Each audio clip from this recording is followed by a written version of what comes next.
Hola gente, estaba buscando libros sobre la historia reciente de China y me topé con una trilogía muy interesante que es denominada la Trilogía del Pueblo y es escrita por un escritor holandés o un escritor de los Países Bajos, Frank de Kotter, el cual pues en 3 libros plasma la historia reciente de China del lado de la tragedia. Y es que el hombre, si bien es un estudioso de la cultura china, pues no simpatiza a claras, a leguas, pues que con el modo o con el estado o con el modo de gobierno de China, ¿no? Bueno, el libro hay que leerlo como más que historia oficial o la historia verdadera o como quieran verlo, como un libro que muestra del lado, claro, de la oposición, ¿no? Yo lo veo así, por muchas cosas que omite, ¿no? Pero bueno, el libro, pues, empezamos por de la trilogía, empezamos con el segundo libro. No quiero empezar con el primero ni con el tercero, empiezo con el segundo porque justamente este data en fechas de la época de la llegada al poder del Partido Comunista Chino con a la cabeza Mao Zedong, el presidente Mao Zedong.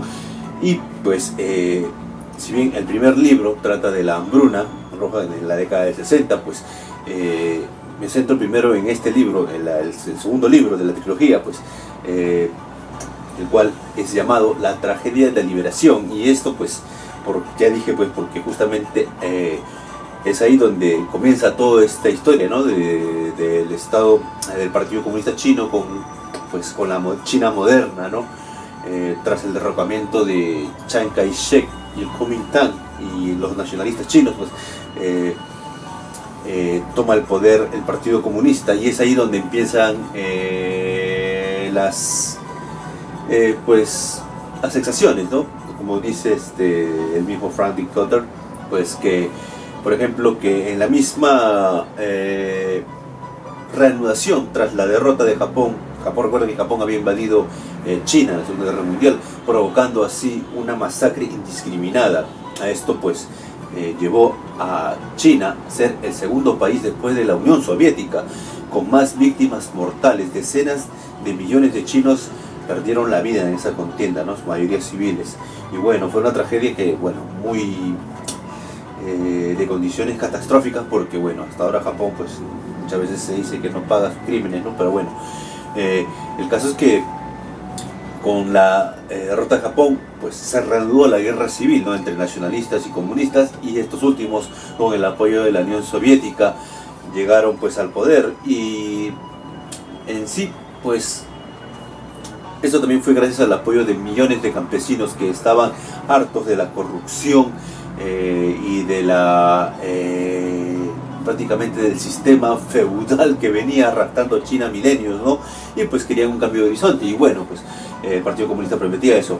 Y bueno, con la llegada del poder hay una anécdota que el mismo autor cuenta, ¿no? Que es que cuando uno de los antiguos funcionarios del Estado chino, de los nacionalistas, inclusive cercano a Chiang Kai-shek, pues le dijo a Mao Zedong, ya dándole cuando estaba a la cabeza Mao Zedong, le preguntó, pues, y ahora con todo esto, después de la tragedia, ¿qué es lo primero que debemos hacer, ¿no? Cuando ya estaban en el poder, ¿no? Y a lo que bueno, preguntándole en la forma de que, bueno, ¿qué hacemos para reconstruir el país, ¿no? Porque él creía que la primero que iba a hacer Mao Zedong era reconstruir el país, ¿no?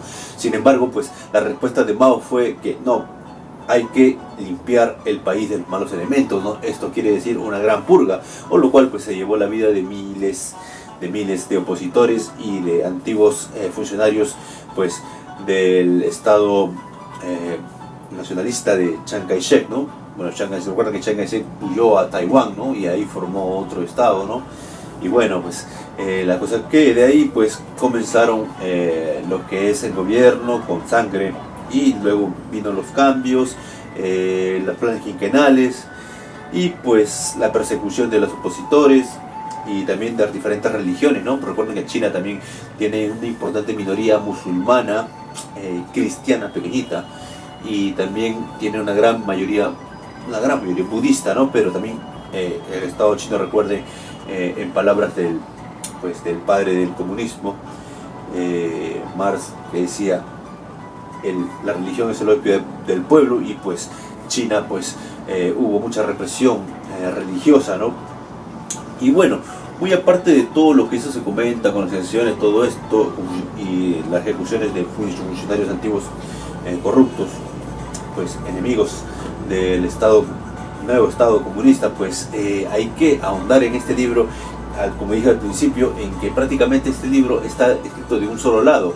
Y esto porque se le ha acusado al autor de revisionista, esa palabra, ¿no? Revisionista, cuando siempre, sobre todo la gente de izquierda, quiere insultar a un intelectual sin convertirle de revisionista. Y esto porque, muy aparte de lo risible que puede sonar ese título de revisionista al autor, pues a pesar de sus conocimientos, pues el autor se centra aquí en lo que es todo lo malo. Sin embargo, hay que ver en contexto de que, bueno, China, antes de la llegada al poder del Partido Comunista, pues China era un estado semifeudal.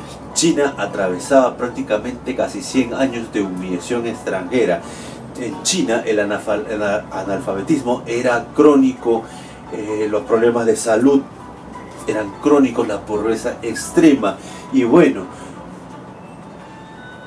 mal que bien, en las medidas que adoptó el Partido Comunista Chino al día de hoy, pues se puede decir que fueron con un plan a futuro, ¿no? Para mejorar lo que es pues las condiciones del país, ¿no? Un país milenario, ¿no? Tanto como, por ejemplo, como Perú, como Egipto, pues país milenario, ¿no? Y pues, pero a diferencia, pues China supo sacar provecho de eso, de esa fuerza milenaria, y pues al día de hoy China es una potencia mundial.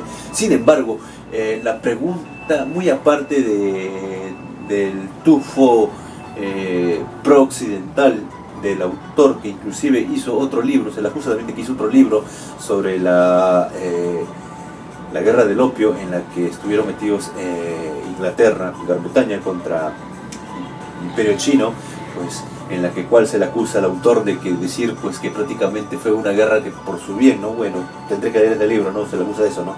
Pero bueno, muy aparte de todo eso, en el libro se ve claramente el tufillo pro-occidental, ¿no? Y muchas veces, como decía Chinua Achebe, ¿no? El gran escritor nigeriano, para que los leones cuenten su verdadera historia, ellos deben crear a su propio historiador y no esperar que el cazador pues las cuente por ellos, ¿no? Esto pues esto quiere decir que China está construyendo su propia historia, ¿no? A futuro, ¿no? Y en forma de que está progresando, ¿no? Sin embargo, la pregunta sería, ¿a qué costo?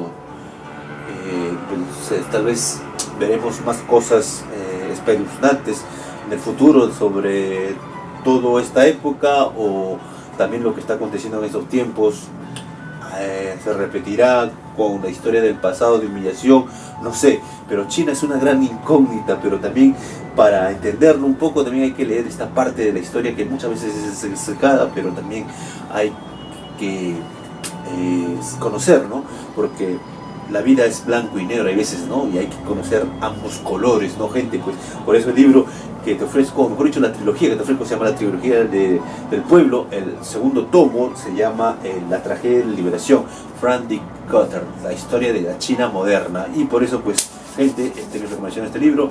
Y pues, gente, sin más que decir, si hasta acá, dale like al video y suscríbete, que es gratis. Y pues, se me antojó un chifa. Nos vemos, gente.